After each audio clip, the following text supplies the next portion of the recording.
UP और उत्तराखंड की खबरों के लिए एबीपी गंगा को सब्सक्राइब करें और बेल आइकन दबाएं। तो महंगाई, बेरोजगारी जैसे मसलों को लेकर कांग्रेस पार्टी के विधायकों ने सदन में जहां हंगामा किया, वहीं भोजनावकाश के बाद सदन से वॉकआउट कर दिया। कांग्रेस पार्टी के विधायकों का कहना है कि सरकार महंगाई और बेरोजगारी जैसे मसलों पर चर्चा करने को तैयार नहीं थी, जिसके चलते उन्हें फिलहाल वॉकआउट करना पड़ा। विधायकों का कहना है कि कोरोना महामारी के मसले पर भी सरकार किसी तरह की चर्चा करने को तैयार नहीं, और ये बहुत दुर्भाग्य की बात है। फिलहाल इन्हीं सारे मसलों को लेकर कांग्रेस पार्टी के विधायक आज राजभवन जाएंगे।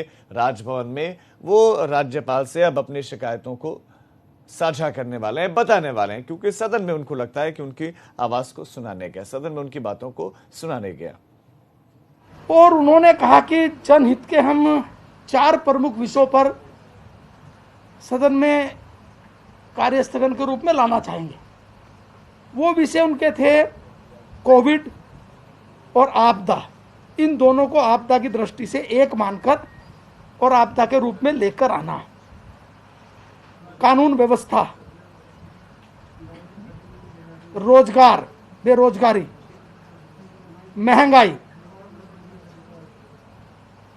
लेकिन कांग्रेस का दुर्भाग्य देखिए कि जब ये विषय कांग्रेस के दूसरे ग्रुप को पता चला तो आज उन्होंने प्रारंभ से ही हाउस में आकर और हंगामा शुरू कर दिया।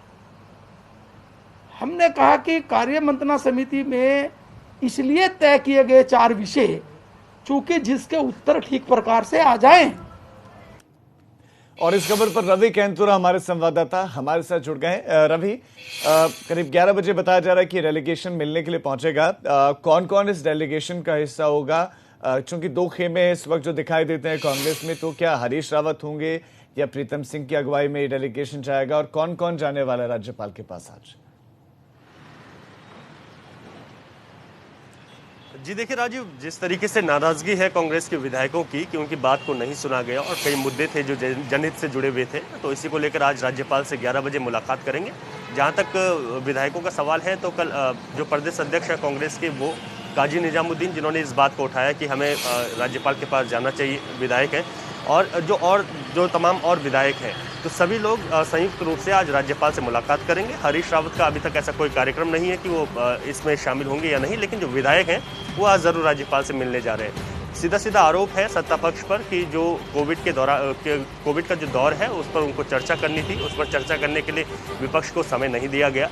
इसके साथ ही तमाम चीज़ें हैं, बेरोजगारी का मसला है और किसानों के ऋण माफ़ी को लेकर बात थी, महंगाई थी, इस पर सब चर्चा करना चाह रहे थे, लेकिन ये चर्चा नहीं हो पाई और इसी से सभी नाराज़ हैं और उन्होंने आखिर में वॉकआउट भी किया। सदन की अगर बात करें तो 2 घंटे से ज़्यादा सदन बाधित रहा, जिस पर जो है कुछ नहीं हो पाया और जो है हंगामा लगातार कांग्रेस के विधायक करते रहे।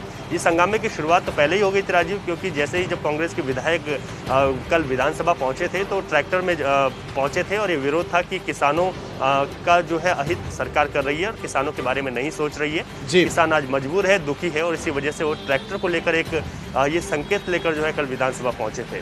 तो तमाम और चीज़ें थी, जैसे कोविड को लेकर उनको चर्चा करनी थी। हम पहले भी कह रहे थे कि जहां नेता प्रतिपक्ष इंदिरा हृदयेश को ही कमरा नहीं मिल पाया और इसको लेकर वो सरकार को घेरने का प्रयास करना चाह रहे थे, लेकिन प्रश्नकाल नहीं था, एक ही दिन का सत्र था और ऐसे में विधेयक थे, 19 विधेयक भी जो है पारित किए गए हैं। तो ये तमाम चीज़ें थी। हालांकि विधानसभा उपाध्यक्ष का कहना है कि शांतिपूर्ण रहा और जो जहां पर जो सदन की कार्रवाई होनी थी, जितना काम था उस काम को कर लिया गया, लेकिन जो विपक्ष सरकार पर हमला करना चाहता था और सरकार से जो सवाल पूछना चाहता था वो इजाजत नहीं मिली और वो वक्त नहीं दिया गया और यही एक नाराजगी है कि आज 11 बजे राज्यपाल से विधायक मुलाकात करने जा रहे हैं और अपनी बात को भी रखेंगे और ज्ञापन एक सौंपेंगे। जी।